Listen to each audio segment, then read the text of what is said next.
নমস্কাৰ নতুন এটা ভিডিঅলৈ আপোনালোকক পুনৰ স্বাগতম জনাইছো।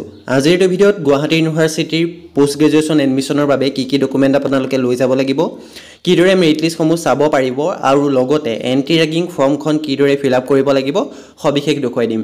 এন্টি ৰেগিং ফৰ্মখন আপোনালোকক কম্পালসৰি হয়, অলৰেডি মই এটা ভিডিঅ' বনাই দিছিলোৱে, কিন্তু আজিৰ এই ভিডিঅ'ত গুৱাহাটী ইউনিভাৰ্চিটিৰ ষ্টুডেণ্টসকলে কিদৰে ফিল আপ কৰিব লাগিব সবিশেষ দেখুৱাই দিম।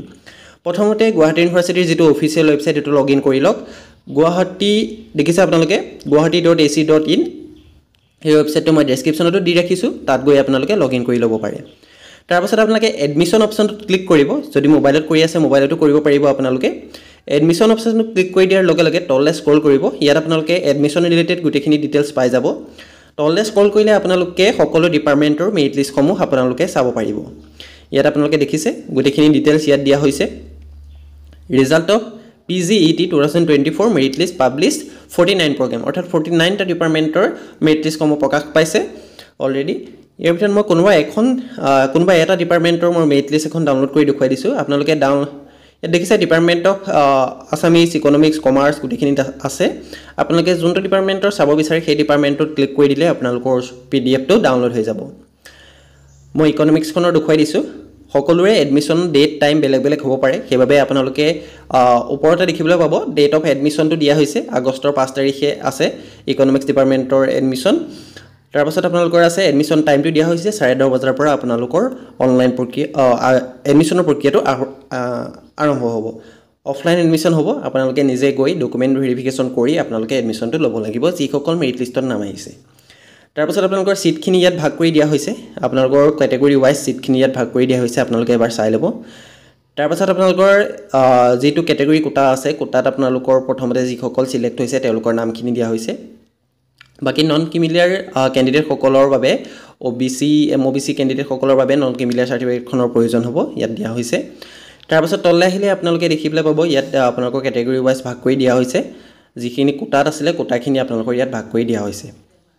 তাৰ পাছত আছে এন্টি ৰেগিং ডিক্লেৰেশ্যন, দেখিছে ইয়াত আপোনালোকে এন্টি ৰেগিং আন্ডাৰটেকিংখন আপোনালোকৰ এডমিশনৰ সময়ত আপোনালোকে সাবমিট কৰিবই লাগিব।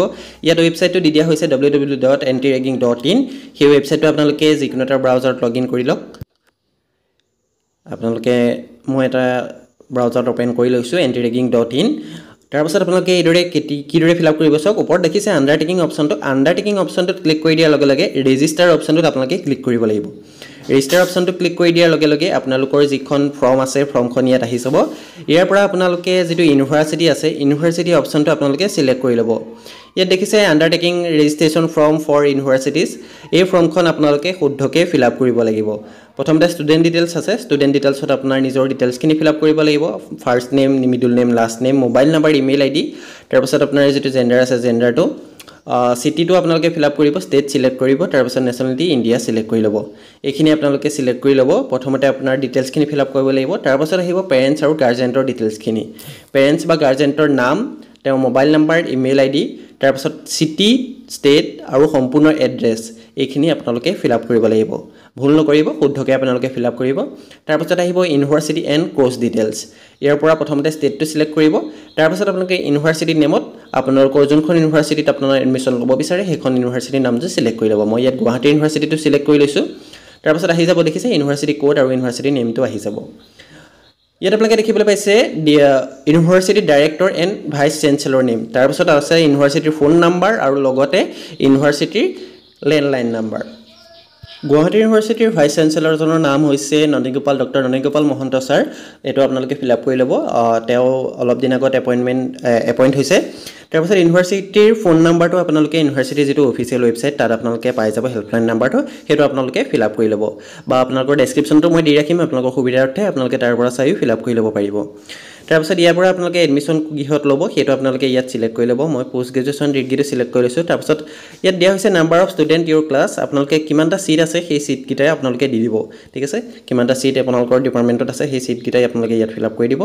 তাৰ পাছত কাৰেণ্ট ইয়াৰ ষ্টাডি আপোনালোকে 1 দিব। তাৰ পাছত নিয়েৰেষ্ট পুলিচ ষ্টেচন টু ইউৰ ইউনিভাৰ্চিটি, অৰ্থাৎ আপোনাৰ গুৱাহাটী ইউনিভাৰ্চিটিৰ নিয়েৰেষ্ট পুলিচ ষ্টেচনখনৰ নামটো ইয়াত ফিল আপ কৰি দিব। আপোনালোকে গুগলত সাৰ্চ কৰি পেলাই আপোনালোকে ফিল আপ কৰি দিব পাৰে।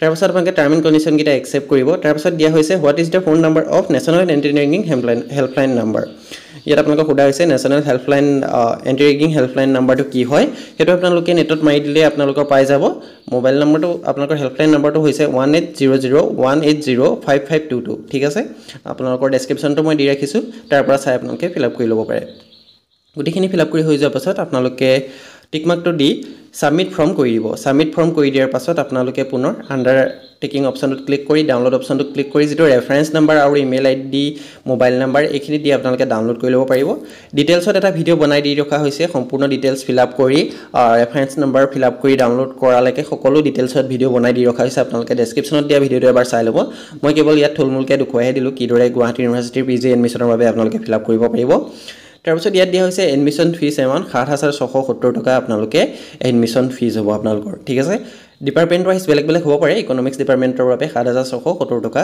ইয়াত দিয়া হৈছে আপোনালোকে নিজৰ ডিপাৰ্টমেন্টটো আপোনালোকে চাই পেলাই মেট্ৰিক্সখন ডাউনলোড কৰি তাত আপোনালোকে ফিজটো চাই ল'ব ফিজ পেমেন্ট কৰিব লাগিব অনলাইন আপোনালোকৰ ইয়াত ইউনিভাৰ্চিটি দিয়া হৈছে online.gu.in ৱেবছাইটত গৈ আপোনালোকে ফিজ পেমেন্টটো কৰিব লাগিব তাৰপাছত দিয়া হৈছে আপোনালোকৰ ডকুমেন্টখিনি ইয়াত আপোনালোকৰ ডকুমেন্টখিনি দিয়া হৈছে কি ডকুমেন্ট আপোনালোকে লৈ যাব লাগিব hand copy of online admission application form অৰ্থাৎ অনলাইন এপ্লাই কৰাৰ পাছত আপোনাৰ যিখন এডমিশন ফৰ্ম জেনেৰেট হৈছিল সেই এডমিশন ফৰ্মখন আপোনালোকে লৈ যাব লাগিব লগতে নিব লাগিব সকলো অৰিজিনাল মাৰ্কশিট এণ্ড সাৰ্টিফিকেট ঠিক আছে ক্লাছ 10 12 গ্ৰেজুৱেচনৰ সকলোৰে লৈ যাব আপোনালোকে লগতে আপোনালোকে ফটোকপি উলিয়াই নিব ফটোকপি উলিয়াই দিয়াৰ লগতে তাত আপোনালোকে সেলফ এটাচ কৰি ল'ব গুটেখিনি marksheet certificate PRC income certificate গুটেখিনি ডকুমেন্ট আপোনালোকে লৈ যাব ফ্ৰী ৱেইভাৰ বাবে আপোনালোকৰ ইনকাম সাৰ্টিফিকেটৰ প্ৰয়োজন হ'ব ইনকাম সাৰ্টিফিকেট পিআৰসি বাকি অৰিজিনাল গুটে মাৰ্কশিটখিনি লগতে পাসপোৰ্ট সাইজ ফটো আৰু কিবা কিবি যদি আন্ডাৰটেকিং ফৰ্ম আছে যদি আছে মই ডেসক্ৰিপচনত দি দিম তাৰ পৰা আপোনালোকে ডাউনলোড কৰি ফিল আপ কৰি লৈ যাব লাগিব ডিব্ৰুগড় ইউনিভাৰ্চিটি ষ্টুডেণ্টখিনিয়ে কি নিব লাগিব